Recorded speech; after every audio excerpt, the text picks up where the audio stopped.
चलो आपको करोड़ों साल पुराने जिंदा डायनासोर से मिलाते हैं। यदि आप अतीत में 25 करोड़ वर्ष पीछे जाएंगे तो आप डायनासोर को आंखों से देख रहे होंगे। वैज्ञानिकों के अनुसार माना जाता है कि डायनासोर आर्कोसौर नामक प्रजाति से विकसित हुए थे। ये मुख्य सरीसृप थे जो देर से पेरियन काल के दौरान दिखाई दिए थे। इनमें यह भी हो सकता है कि कुछ डायनासोर जैसे दिखते हों, और ऐसा इसलिए है क्योंकि ये समय के साथ इन अविश्वसनीय प्राणियों के पूर्वज थे। आर्कोसौर 2 समूहों में विभाजित हो गए। इनमें से एक समूह से मगरमच्छ पैदा हुए और दूसरे समूह से डायनासोर बने, जो हजारों अलग अलग प्रजातियों में विकसित होते रहे। मुख्य गुणों में से एक जो उन्होंने अंततः प्राप्त किया वह उनकी 2 पैरों की क्षमता थी। शुरुआती डायनासोर अपने पैरों से मुक्त होकर 2 पैरों पर चलना शुरू कर देते थे। सामने के अंगों का अन्य उपयोग जैसे भोजन पकड़ना और खुद का बचाव करना, और ये उनकी विकासवादी यात्रा की शुरुआत है। आइए 25 से 50 करोड़ वर्ष पहले के समय में यात्रा करें और 10 मिनट में डायनासोर का इतिहास देखते हैं। ट्रायसिक काल के इस नए युग में जैसे ही प्रवेश करेंगे आप देखेंगे कि चारों ओर दौड़ने वाले डायनासोर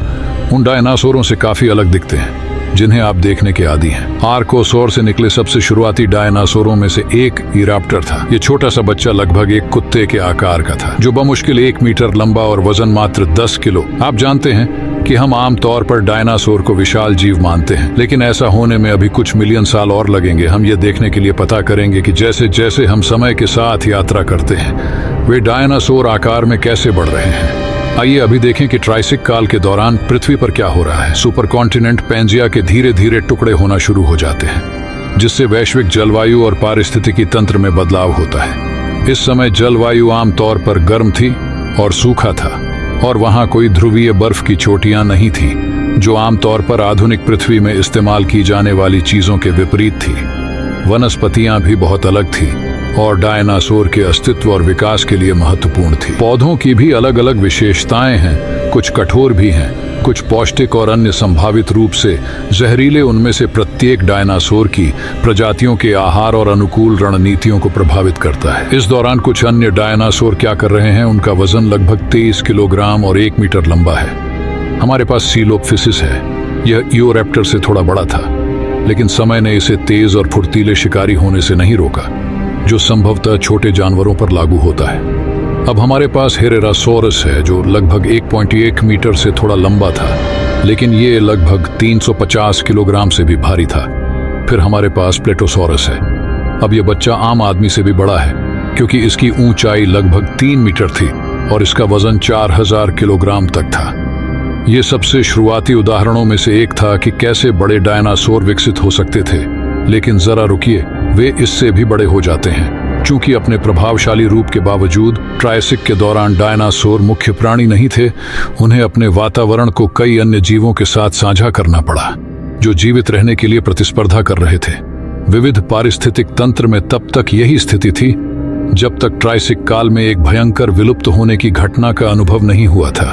यह संभवतः बड़े पैमाने पर ज्वालामुखीय गतिविधि, जलवायु परिवर्तन और संभावित रूप से कुछ छोटे क्षुद्र ग्रह प्रभावों के कारण हुआ था। इसका पृथ्वी के जीवन पर बहुत प्रभाव पड़ा और असंख्य प्रजातियों के विलुप्त होने का कारण भी बना। लेकिन यह सब विशेष रूप से हमारे डायनासोरों के लिए बुरा नहीं था। इस क्षण ने इन प्रजातियों के लिए नए अवसर लाने के लिए मंच तैयार किया, जिससे वे पृथ्वी पर हावी हो गए। जुरासिक काल में अब डायनासोरों के बजाय केवल जीवित रहने की यही वो जगह है जहां वे रह रहे थे। लाखों वर्षों से विभिन्न प्रजातियां विकसित हो रही हैं और डायनासोर अब पृथ्वी के शासक हैं। वे महाद्वीपों में फैले हुए हैं, हरे भरे जंगलों और शुष्क रेगिस्तानों पर हावी हैं। इन क्षेत्रों पर कुछ विशाल डायनासोर कब्जा कर रहे थे, जिनसे आप शायद बहुत अधिक परिचित हैं, और इनके नाम स्टेगोसॉरस, ब्राचियोसॉरस और ओलोसॉरस हैं। ये पृथ्वी पर रहने वाले अब तक के सबसे बड़े जीवों में से थे। अब आप तुरंत नोटिस करेंगे कि केवल यही विशाल जानवर नहीं थे जो इस युग में घूम रहे थे। उन्होंने थेरोपोड्स का भी विकास देखा था। ये छोटे डायनासोर थे जिनका आकार पक्षी जैसा था। इनमें सबसे प्रसिद्ध एक आर्कियोप्टेरिस था। यह एक तरह से डायनासोर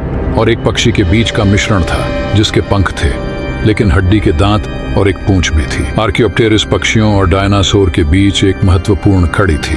आज हम जिन पक्षियों को जानते हैं, यदि आप लगभग 100 मिलियन वर्ष और प्रतीक्षा करते हैं तो वे विकसित हो जाएंगे। अरे रुको, 56 मिलियन वर्षों के बाद जुरासिक काल समाप्त हो गया। ये एक और विलुप्त होने की घटना के बाद का था। सौभाग्य से ये थोड़ी छोटी घटना है। हालांकि जलवायु परिवर्तन के कारण, ज्वालामुखीय गतिविधि और समुद्र के स्तर में बदलाव के कारण कुछ प्रजातियां खत्म हो रही हैं। इस कारण एक बार फिर से परिदृश्य बदल जाता है, क्योंकि डायनासोर अपने अंतिम युग क्रिटेशियस काल में प्रवेश करते हैं। ठीक है, अब हम क्रिटेशियस काल में प्रवेश कर चुके हैं और जैसा कि हम इन लाखों वर्षों में यात्रा कर रहे हैं, आपने देखा होगा कि डायनासोर के सबसे बड़े सितारों में से एक में कुछ गायब है जो अभी तक दिखाई नहीं दिया है, और ये टायरानोसोरस रेक्स है। टी रेक्स एक विशाल जानवर था।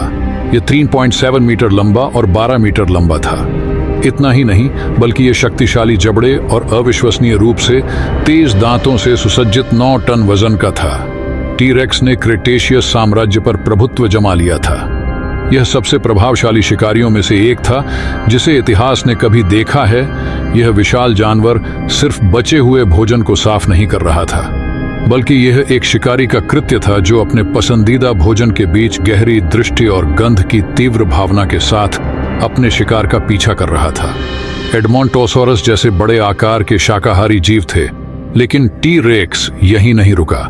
ये ट्राइसेराटॉप्स जैसे खतरनाक विरोधियों और यहाँ तक कि अन्य छोटे थेरोपोडों से भी मुकाबला करता है।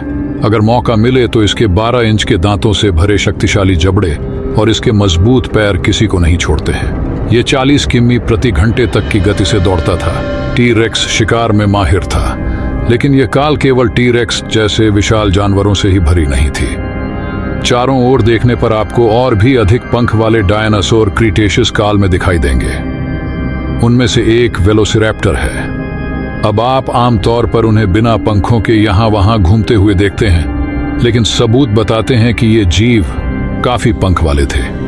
अब पंखों का उपयोग गर्मी और स्थिरता के लिए अधिक उड़ान भरने के लिए नहीं किया जाता था, और यह माइक्रोरैप्टर है जो अब इसके विपरीत है। वेलोसिरैप्टर के पंखों का उपयोग संभवतः उड़ान के लिए किया जाता था, जिससे हमें पक्षियों के विकास के बारे में महत्वपूर्ण जानकारी मिलती थी।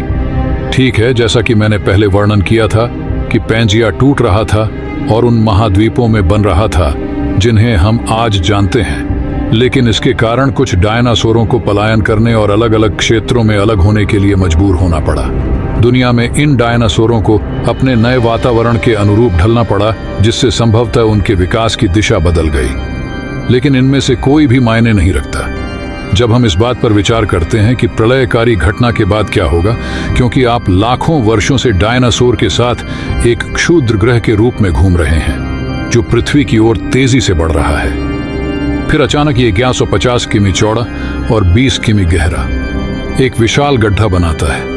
प्राकृतिक रूप से इतना बड़ा गड्ढा दुनिया पर एक विनाशकारी प्रभाव डालता है जो पृथ्वी को हमेशा के लिए बदल देगा। एस्टेरॉयड की टक्कर बहुत बड़ी होती है, लेकिन इसका प्रभाव प्रारंभिक दुर्घटना के बाद लंबे समय तक महसूस किया जाता है। इस विशाल टक्कर के कारण पर्यावरण में भारी परिवर्तन होता है। तापमान में महत्वपूर्ण गिरावट होने लगती है और दुर्घटना से निकलने वाला मलबा सूरज की रोशनी को रोकना शुरू कर देता है। इसका असर न केवल डायनासोरों के स्वास्थ्य पर पड़ता है, बल्कि साथ ही उनकी भोजन आपूर्ति या विनाशकारी घटना जो पृथ्वी की 75% प्रजातियों को नष्ट कर देती है, जिनमें से कई डायनासोर हैं जिन्हें हम इस पूरे समय से देख रहे हैं। लेकिन चिंता न करें, अभी सभी डायनासोर विलुप्त नहीं हुए हैं। हमने डायनासोर की जांच की है। पहले स्टीरॉयड के हमले से बचने में कामयाब रहे और अंततः बाद में पक्षियों में विकसित हुए। अब जबकि अधिकांश डायनासोर विलुप्त हो गए हैं, इससे स्तनधारियों के लिए विविधता लाने और कम प्रतिस्पर्धा के साथ दुनिया पर अपने प्रभाव का विस्तार करने का रास्ता साफ हो गया है। आरंभिक स्तनधारी अब विकास कर सकते हैं और उस पर कब्जा कर सकते हैं, जिसने धीरे धीरे समय के साथ मनुष्यों को उस दुनिया का निर्माण करने के लिए विकसित होने की अनुमति दी जिसे हम आज जानते हैं। डायनासोर अगले 165 मिलियन वर्षों तक विकसित हुए, लेकिन अभी भी हमें उनके बारे में बहुत कुछ सीखने की जरूरत है। जैसे कि क्या आप जानते हैं कि यह सब डायनासोर ठंडे खून वाले थे? उनमें से कुछ गर्म खून वाले या दोनों भी रहे होंगे, लेकिन ये डायनासोर की कहानी है। वीडियो को लाइक करके चैनल को सब्सक्राइब जरूर करें और कमेंट आई लव डायनासोर जरूर लिखें।